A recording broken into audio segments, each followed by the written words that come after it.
Hola, ¿qué tal amigos de Café y Noticias de Sin embargo al aire? Yo soy Irma Gallo. Esta es otra entrevista más de la sección de la libreta de Irma aquí en Café y Noticias. Agradezco, como siempre, a Daniela Barragán y a Romina Gándara, las conductoras de este espacio. Y hoy me acompaña una escritora joven, una escritora, pero ya con una trayectoria muy interesante en el ensayo, sobre todo, y ahora en el cuento, que es Olivia Terova. Olivia Terova, muchas gracias por estar aquí. ¿Cómo estás? ¿Qué tal? Muchas gracias a ti, Irma, por tu invitación. Estoy muy contenta de platicar contigo. Al contrario, yo estoy más contenta, Olivia, porque además Pequeñas Manifestaciones de Luz es un libro que ganó la convocatoria de Dharma Books con Casa Wabi Dharma Books, que lanzan cada año para hacer una residencia de escritura. Y bueno, el año pasado resultó ganador Pequeñas Manifestaciones de Luz, y pues tú te fuiste a escribir un rato allá. Cuéntanos cómo fue la experiencia y sobre todo cómo modificó, si es que lo hizo, la escritura de estos cuentos, por favor, Olivia. Pues sí, fíjate, Irma, que en realidad el premio es para una obra ya terminada y el libro ya estaba terminado cuando lo mandé y aún así sí pasaron cosas en la residencia que cambiaron los cuentos de una u otra forma. De entrada, porque justo cuando fui a la residencia estábamos en la parte de la edición del libro, revisando correcciones, platicando con los editores de Dharma Books y también por pláticas que tuve ahí con mis compañeros. De hecho, uno de los cuentos que están más cambiados es el de agorafobia, porque ahí en Dharma Books tuve la fortuna de conocer a Francisca Ninat, una artista chilena, y nos estuvo contando de sus proyectos y un día nos contó de las arpilleras en Chile. Y yo no estaba tan enterada de la historia y cuando vi fotos que nos mostró y trabajo que hizo con ellas, me pareció muy lindo como un tema que no era exactamente lo que estaba tratando en el libro, a mí me dio la pauta para poder resolver ese cuento y fue el que más se modificó de todo el libro. Ese cuento es uno de mis favoritos, pero ¿sabes cuál es totalmente mi favorito? Un espacio para el significado. Me encanta todo el trabajo que haces con el lenguaje a partir de esta condición que sufre la protagonista Jimena. En general me gusta mucho el trabajo que tú haces con el lenguaje, pero bueno, creo que aquí se nota muchísimo más porque, bueno, se trata de eso.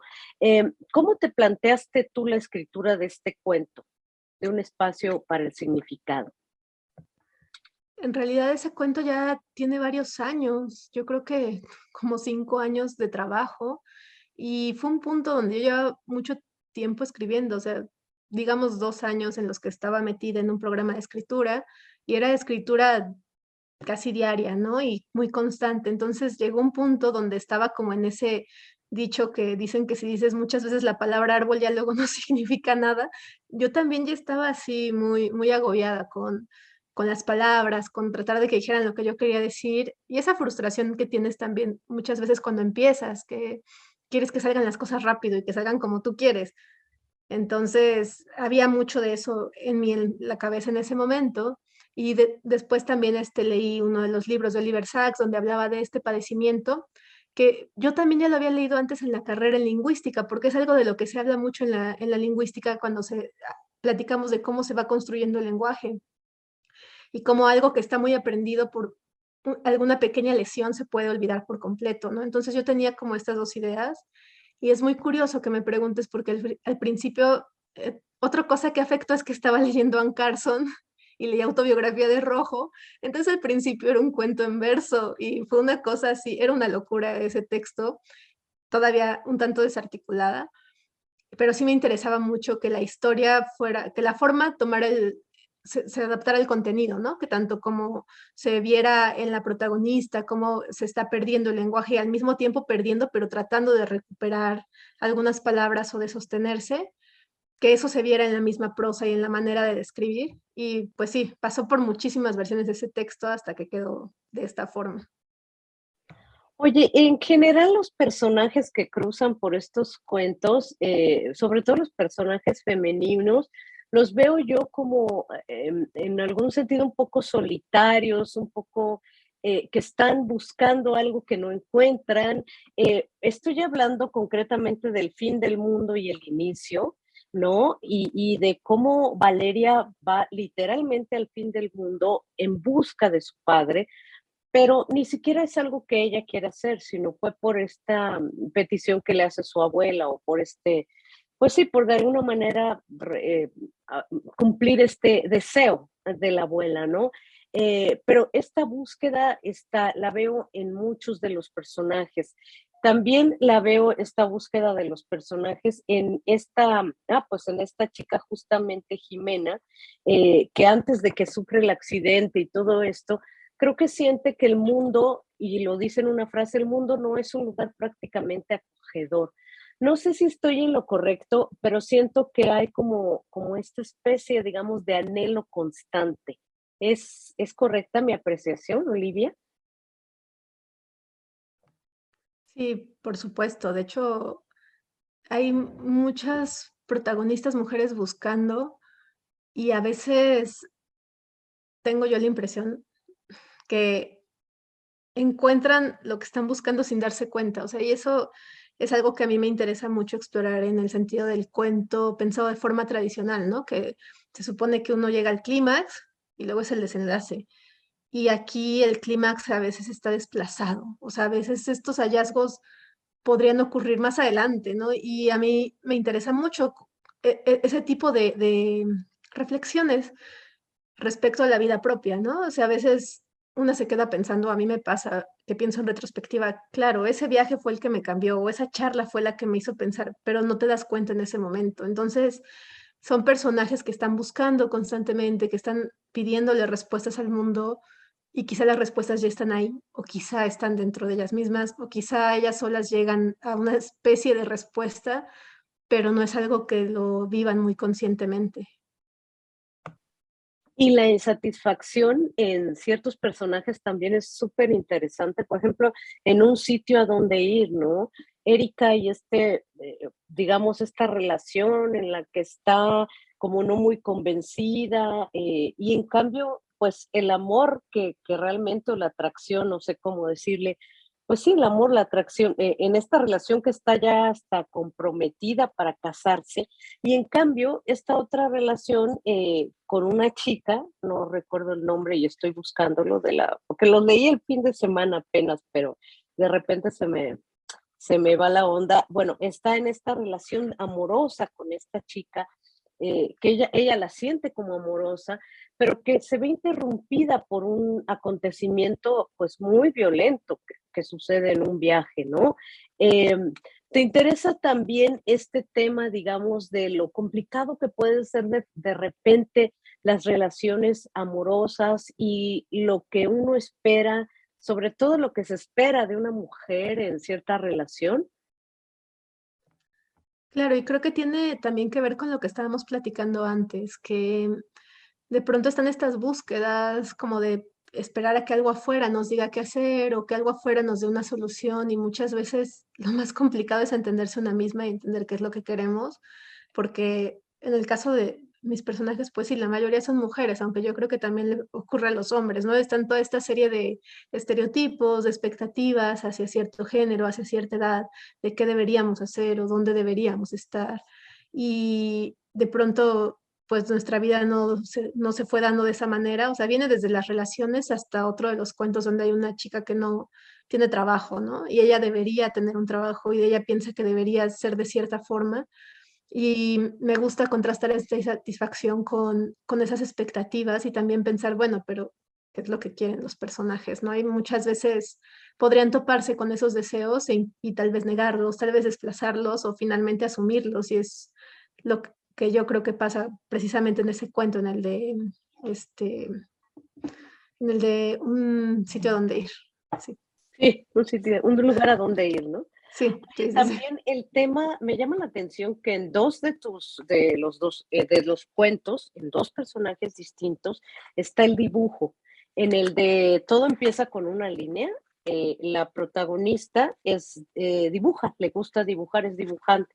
Eh, y en el otro, que también es uno de los últimos, es un hombre, es un chico, ahí, fíjate, ahí tienes un protagonista hombre que hace cómics y que está en el café constantemente dibujando para no estar con la chica con la que vive, por la que además un espacio, no es un espacio para el significado, donde tiene además muchos problemas. Norman, se llama él Norman, el personaje se llama Norman. Es el de los 72 nombres de Dios. Ah, de veras, no, estoy perdida. Bueno, este chico que dibuja, que está dibujando todo el tiempo, sí, los 72 nombres de Dios. ¿Por qué el dibujo? ¿Hay alguna, digamos, paralelismo para ti, Olivia, entre el dibujo y la escritura? Sí, creo que hay procesos muy parecidos en uno y en otro. Yo eh, estuve mucho tiempo como conviviendo con artistas plásticos de la Escuela de Artes de la Esmeralda, allá en Ciudad de México. Y era muy curioso porque yo, por ejemplo, yo me juntaba con muchos artistas en un tiempo en el que yo no me dedicaba a escribir. Y me interesaba mucho conocer su proceso creativo. Yo todavía no me atrevía a como a nombrarme escritora o a escribir como más seguido, intentar publicar, o sea, estaba en un punto de negación. Y justamente yo veía a estos chicos que estaban en la licenciatura en artes, que es algo que no existe, o sea, bueno, sí hay unas licenciaturas en escritura creativa, pero creo que en ese tiempo aún no existía la de la UACM y no era tan común, ¿no? Entonces, estar de cerca viendo cómo los artistas llevaban materias donde se trataba de hablar de su creatividad, de hablar de sus proyectos, de hablar de su poética, a mí me interpelaba mucho y también me hacía pensar, bueno, ¿qué es lo que hace un artista, ¿no? Y qué es lo que hace una persona que escribe, se vuelve escritora, ¿no?